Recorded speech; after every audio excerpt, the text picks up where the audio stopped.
days in Boston and Salem, Massachusetts, the heart and birthplace of American history. And my sister went without me.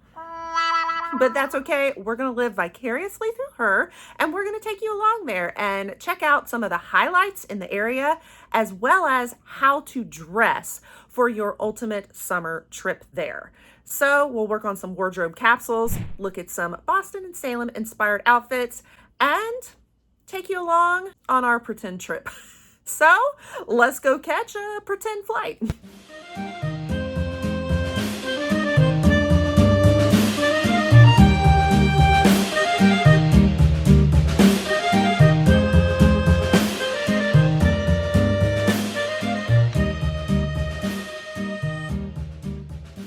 So let's talk generally about what to wear. So the temperatures around that area this time of year. My sister just got back. It's the very end of May, starting to get into June. So the weather was around 60s to 80s Fahrenheit. Pretty moderate, decent temperatures. She said there's actually a cool breeze and it did rain a couple of days. So keep it in mind. Light clothing, kind of dress for summer, but it might still possibly even get chilly at times, even in the summer.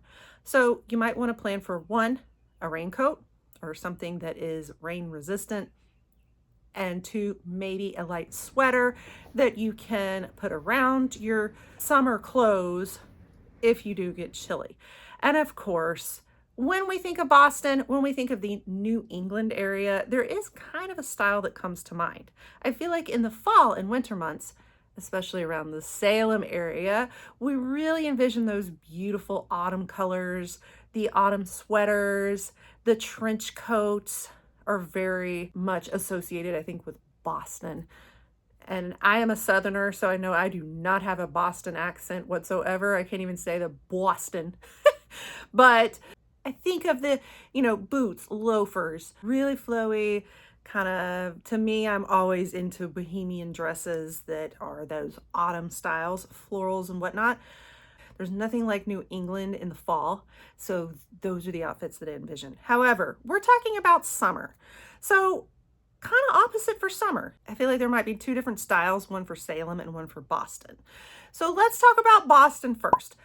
For the summer styles, I do really kind of think of those classic New England, almost nautical style, almost kind of like preppy. Think J. Crew, Ralph Lauren, Vineyard Vines, and polo shirts, chambray, linen pants. If you have that light sweater, wearing it kind of draped around your shoulders, very preppy. Now, we will talk a little bit about how to make this into a wardrobe capsule, especially if you're flying, you're trying to pack as little as possible, how you can kind of mix and match, but still be ready for Salem as well.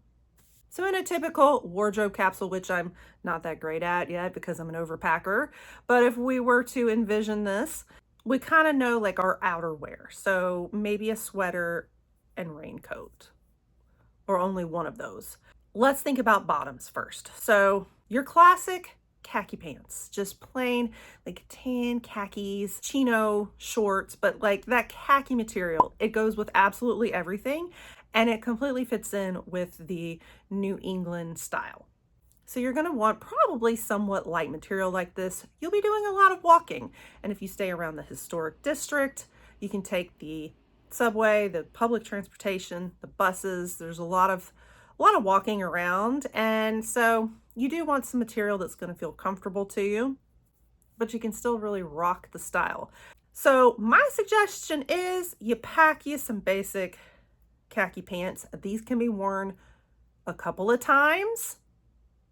This is what we do in wardrobe capsules. You rewear pants that are functional, that go with everything, mix and match. But this one, it really does go with everything. You might want to opt for shorts as well. So maybe, again, chino shorts.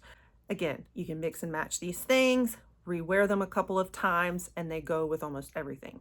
Then I would say maybe one extra with some detail. Now, I personally am a huge fan of that kind of nautical style, the pinstripes, the linen pants. I love this. I love this here in Florida at the beaches. This is very much in my beach wear, but I think this fits very well for the New England style as well. And there's a couple of things I love, specifically my recent haul with Capsule, these cute beachy pants with the pinstripes. Mix and match them with solid color shirts, you're good to go. If you have the right like sweater to go around it at night, wrap that around your shoulders, you're good to go. You could even wear it with a rain jacket. I'm thinking if you have a tan, if you have a dark blue, a navy blue rain jacket, any of those could go as well. You know, think a lot of solid color shirts, a plain navy blue top, a plain white top, cotton, linen, you know, things that are cool. You could do chambray, like button-up shirts as well. That's very New England preppy. But these can be mixed and matched with your tan and with your dark blue and with your pinstripes. They can also be mixed and matched with your outerwear as well.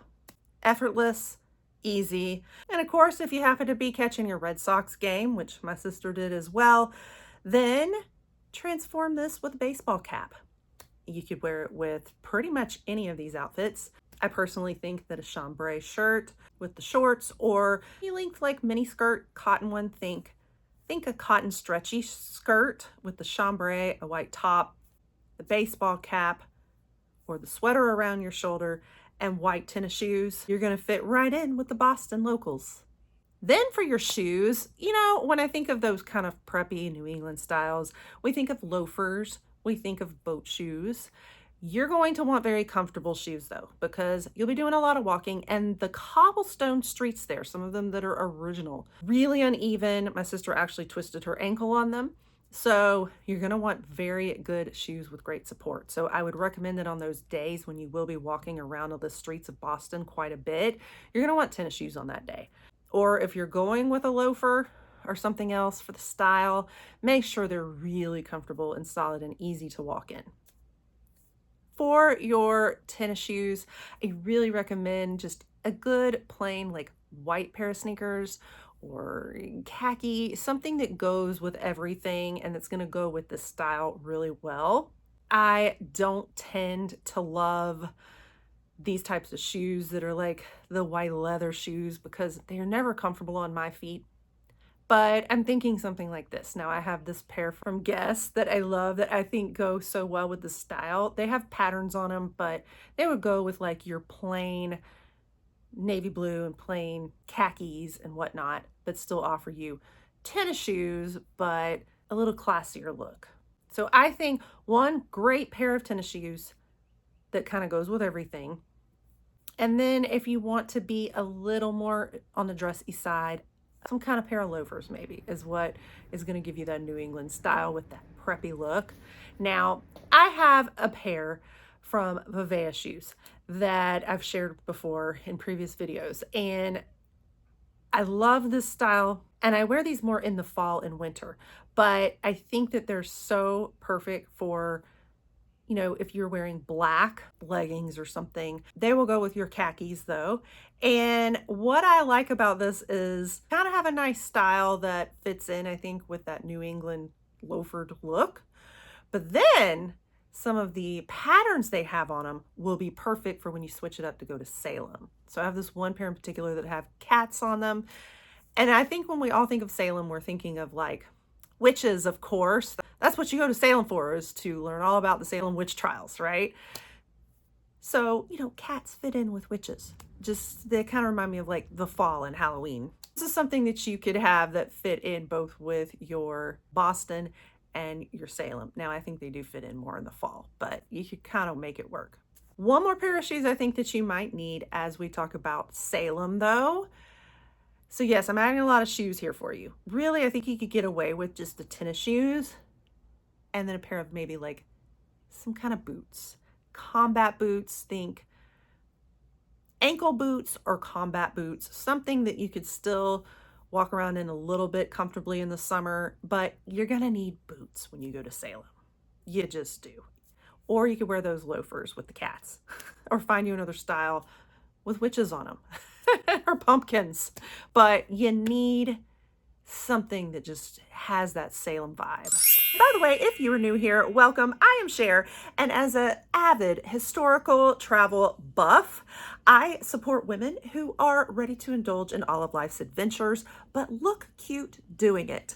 I streamline beauty routines, curate products, and offer a lot of destination-inspired tips like this video.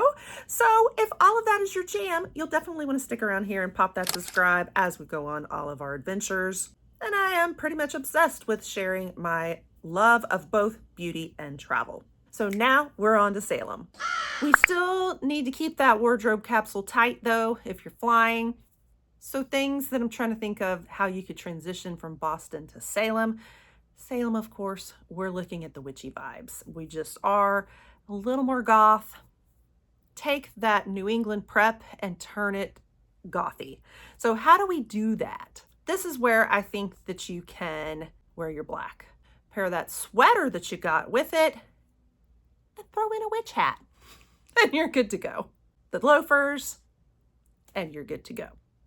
Or for a special day in Salem for all of those photo ops, get that bohemian dress and wear it with those combat boots that we talked about, or ankle boots. But this is where you want to feel special and dress up a little bit, right? But we do want to think about summer. We don't want to be too hot. So even though I envision Salem being flowing dresses with a black sweater or a black leather jacket and thigh-high black boots with a witch hat, you might be a little bit overheated there. So you could switch it up.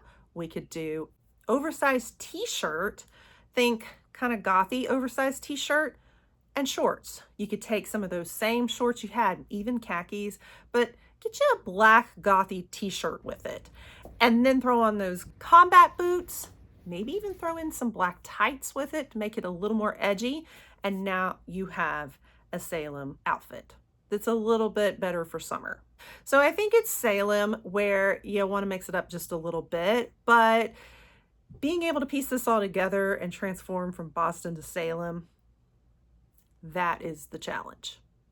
It's like working a puzzle piece together. I personally would like to visit Salem in the fall, not in the summer, but sometimes you just got to arrange your trips for when you can go. And I, of course, had to send her on a hunt to find our ancestors who were part of the Salem witch trials. I do have a Job Tyler in our line I've discovered in our research, and he accused his own stepdaughters, the Tyler girls located at the bottom of the list there. All right, guys, so that wraps it up for today. I hope you guys enjoyed this little sort of vlog, sort of wardrobe capsule, sort of things to do and see. And we weren't even there in person. So if you are planning a trip to Boston or Salem, hopefully this gave you some great ideas. Let me know what you're packing and what all you're planning to see. Make sure you stick around and pop the subscribe for more adventures in beauty and travel. And I'll catch you guys all in the next one. Bye. And I hope you enjoy your stay in Boston and Salem. Make sure you check out some of these sites we saw today. One more stop you gotta make is the Fairmont Copley Hotel, where they had ordered furniture because it opened the same year as the Titanic, and it sank on the Titanic, so they had to hold off on the opening. That's pretty cool facts, and much more in the area. I'll catch you guys on the next one.